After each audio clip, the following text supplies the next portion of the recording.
Hello student, good afternoon everyone. We are studying chapter 7 Internet Services and last video में हम लोगों ने discuss किया था connecting to the internet requirement, यानी कि आपको अपने कंप्यूटर पे इंटरनेट कनेक्शन के लिए किस किस की रिक्वायरमेंट होती है, जिसमें हम लोगों ने मॉडेम पे डिस्कस किया था। तो उसको आगे कंटिन्यू करते हुए उसमें सेकंड आपका टेलीफोन लाइन एंड थर्ड आपका ISP यानी इंटरनेट सर्विस प्रोवाइडर। तो उसको स्टार्ट करते हैं। Telephone line is use to transfer data from one computer to another. जिस तरीके से आप मॉडेम से इंटरनेट को कनेक्ट करते हैं अपने कंप्यूटर से, कंप्यूटर पे मॉडेम के थ्रू आप इंटरनेट का कनेक्शन प्राप्त करते हैं, ठीक वैसे ही टेलीफोन लाइन का यूज़ करके भी हम इंटरनेट को यूज़ कर सकते हैं। तो a telephone line is use to transfer data from one computer to another. However wireless connection work through air that is without a wire, a medium can therefore be a wired medium as in a telephone line or a wireless medium as in air। ठीक है, तो telephone line के through भी हम क्या कर सकते हैं, ये इंटरनेट कनेक्शन ले सकते हैं। तो ये दो तरीके से हो सकता है, या तो ये वायर के रूप में भी हो सकता है या वायरलेस भी हो सकता है। ठीक है, तो जैसा हम कनेक्शन लेंगे वैसे डाटा का भी ट्रांसफ़र होगा। तो टेलीफोन लाइन जैसे पहले हमारे टाइम पे क्या था कि जो टेलीफोन लाइन था, अभी ये भी चेंज हो गया। पहले वायर के साथ होता था, अभी आप देखेंगे कि फ़ोन है लेकिन विदाउट वायर भी है। पहले एक लंबी वायर होती थी। तो ये जैसा आप कनेक्शन लेंगे इसमें भी आपके पास है कि ऑप्शन है कि आप वायर्ड वाला भी कर सकते हैं एंड विदाउट वायर भी कर सकते हैं। ठीक है, तो दोनों का जो ट्रांसफ़र का तरीका है वो अलग है। जैसे मैंने आपको पहले बताया था कि टेलीफोन लाइन के थ्रू जो इंटरनेट का जो ट्रांसफ़र होता है वो एनालॉग रूप में होता है और ये कंप्यूटर में जो होता है वो डिजिटल रूप में होता है। तो दोनों में तो वैसे ही डिफरेंसेस हैं।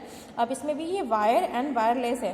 तो यहाँ पे आप देख रहे हैं कि जो medium can therefore be wired medium as in a telephone line और wireless medium as in air. ठीक है, तो ये जैसे कि अगर वायरलेस है तो ये एयर में होगा। ठीक है, और अगर वो है तो वो वायर के थ्रू होता है। ठीक है, एंड थर्ड आपका है ISP यानी इंटरनेट सर्विस प्रोवाइडर। इसका फुल नेम है। इंटरनेट सर्विस प्रोवाइडर क्या होता है, एक कंपनी है। ठीक है, एक कंपनी है। मैंने आपको स्टार्टिंग में भी इसके बारे में थोड़ा सा बताया था। तो ये क्या है कि ये एक कंपनी है जो आपको इंटरनेट प्रोवाइड करती है। ठीक है, सर्विस प्रोवाइड करती है, जिसके थ्रू आप एक कंप्यूटर से दूसरे कंप्यूटर को कनेक्ट कर सकते हैं या अपने नेट जो भी आपको वर्क है आप वो वर्क कर सकते हैं। तो इसके लिए क्या होता है, इसके लिए एक पैकेज होता है। ठीक है, ये अलग अलग कंपनी अलग अलग तरीके का नेटवर्क, इसकी जो स्पीड है वो अलग अलग तरीके की होती है। तो जैसा आपको इंटरनेट लेंगे कनेक्शन वैसा आपको पैकेज देना होता है। ये कुछ टाइम्स के लिए भी होता है, जैसे आप मंथली रिचार्ज कराते हैं या इसके लिए जैसे आप फिक्स्ड इसके रेगुलर आप कर लेते हैं, जैसे साल भर का एक साथ मुझे कराना है। आजकल वाईफाई आपने नाम सुना भी है। तो ये क्या है, internet service provider is a company that provides internet access many services provides offer various package option with the different speed. ठीक है, यानी कि इसके लिए जो सर्विस प्रोवाइड की जाती है वो अलग अलग पैकेज में होती है। ठीक है, जिसका चार्ज भुगतान जो होता है वो अलग अलग होता है। हर कंपनी का अलग अलग रेंज होता है। फिर उसके बाद इसका अलग अलग क्या होता है, स्पीड भी होता है, डिफरेंट स्पीड होती है एंड डाउनलोड्स। ठीक है, in limits for a fix regular payment. इसके लिए क्या होता है, अलग भुगतान होता है। ठीक है, किसी कंपनी का अपना चार्ज ज़्यादा होता है, किसी का कम होता है। तो ये आपको इंटरनेट सर्विस प्रोवाइड करती है, तो जिसके लिए आप इसके लिए पेमेंट करते हैं।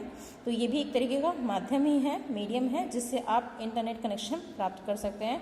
तो यहाँ पे ये आपका ये टॉपिक कंप्लीट हो जाता है। फिर टाइप्स ऑफ इंटरनेट कनेक्शन, यानी कि इसके जो टाइप्स है, जिसको जो कल मैंने आपको रीड करने के लिए दिया था कि रीड करके आंसर दीजिए, किसी ने नहीं किया तो आज आपको ये होमवर्क में फिर से वही सेम है कि आपको इसको रीडिंग करना है एंड जो क्वेश्चन मैंने कल पूछा था उसका आंसर सेंड करना है ग्रुप में। Okay, thank you.